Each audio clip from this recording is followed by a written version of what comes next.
Thousands of super rich individuals have given up their Indian citizenships in the past few years.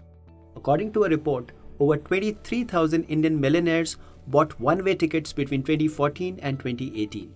A global wealth migration review report said that about 5,000 millionaires left the country in 2020 alone. And more recently, a Henley and Partners research report, which came in September last year, claimed that 8,000 high net worth individuals were expected to leave the country in 2022. And, according to government data, more than 900,000 Indians surrendered their passports between 2015 and 2021. These included HNIs. Experts have long been maintaining that high tax rates are one of the reasons for this migration. So, against this backdrop, the government has now proposed a reduction in the highest surcharge levied on individuals with an income above 5 crore rupees. It has been reduced to 25% from 37% earlier. As a result, the highest rate of personal income tax reduces to 39% from nearly 43% earlier, which was among the highest in the world. But the reduced rate of surcharge will only be available to individuals who have opted for the new personal income tax regime. And the proposed amendment will be effective from 1st of April. The new regime has not had many takers to date.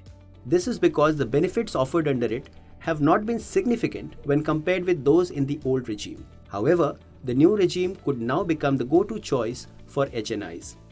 The reduction of surcharge will definitely find place well with the HNIs. Rather, I have just done one simulation. If you are earning an income between 15.5 lakhs to 5 CR, the old regime and the new regime is same. That will give you the same result provided that you are claiming certain deduction. But if you are earning more than 5 CR, because of this relaxation in the surcharge, the new regime will result in a lower tax liability in comparison to the earlier one. But the good news ends there. Budget 2023 has announced that capital gains on market-linked debentures will now be taxed as short-term capital gains. At present, they are being taxed as long-term capital gains at 10% without indexation. Experts say the proposal has come as a shock to markets. Going forward, the tax will be levied at a maximum marginal rate of 30% plus applicable surcharge and cess on transfer or redemption. Market-linked debentures usually carry a face value of 10 lakh rupees. So, they are mostly subscribed to by HNIs and family offices. They are also favored by NBFCs. MLDs are a 15,000 crore rupee market, and experts say that a majority of the investments will now shift to debt alternative investment funds and direct and other tax-free bonds. MLDs were very widely invested by high net worth individuals. And because the advantage was that if they were listed after 1 year, your tax rate used to be 10%. So now, whether you hold it for 1 year or you hold for 10 years, you will actually end up paying the tax at the highest effective tax rate in substance. So a high net worth individual will end up paying roughly 39% tax compared to a 11-12% tax post surcharge, which he was paying presently. I think the second impact of this also is that it is in a manner a retrospective taxation because it applies even to existing investments. So where you are already invested in a market-linked debenture and that matures after April 1, 2023, there again you will end up paying this higher rate of tax.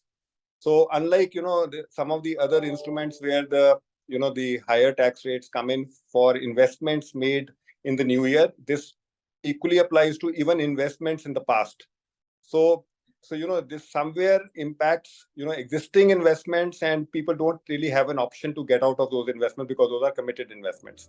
Budget 2023 has also proposed that long-term capital gains from house property in excess of 10 crore rupees will not be exempt from tax even if they are reinvested in a new house property. Existing provisions of the Income Tax Act allow exemptions on capital gains from the sale of residential property and any other capital asset. The exemption is allowed if two conditions are met. First, the asset sold has been held for over 3 years.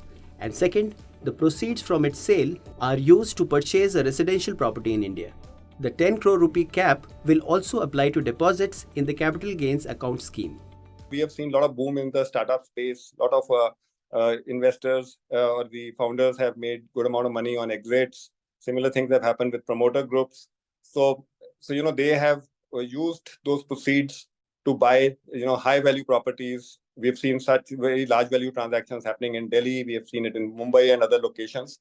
Now, there one could claim complete exemption on capital gain from, let's say, sale of shares. Now that exemption will be limited to 10 crores.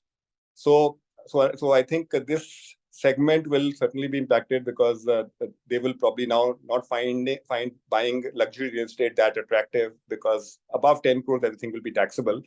Similarly, if high net worth individuals ultra rich have been selling real residential property to move into better ones, then again, if they are selling an existing property, the benefit will be only up to 10 crores into a new property. So I think this will discourage even shifting from an existing property to a new one. The government has proposed that income earned from all life insurance policies with a premium of above 5 lakh rupees will also be taxable. However, unit-linked insurance plans have been excluded. This proposal will be applicable for new policies issued after 1st of April. It will also not apply to proceeds received on the policyholder's death. The proposal was made because the government observed that the objective of insuring an individual's life was being misused, with HNIs receiving large sums.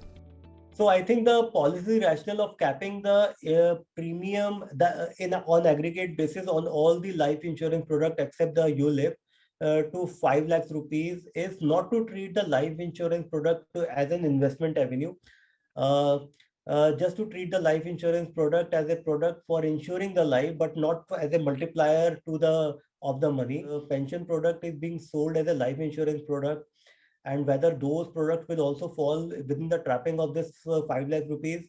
From the plain vanilla reading of this particular provision, the answer is yes. Overall, the negative impact of Budget 2023 proposals will neutralize, if not outweigh, the benefits the super rich could have enjoyed with the reduction in the highest tax rate. If you like this video, share it and subscribe to Business Standard. For more news, views and insights, log on to www.business-standard.com. Do also follow us on YouTube, Twitter, Facebook, Instagram, Telegram and LinkedIn.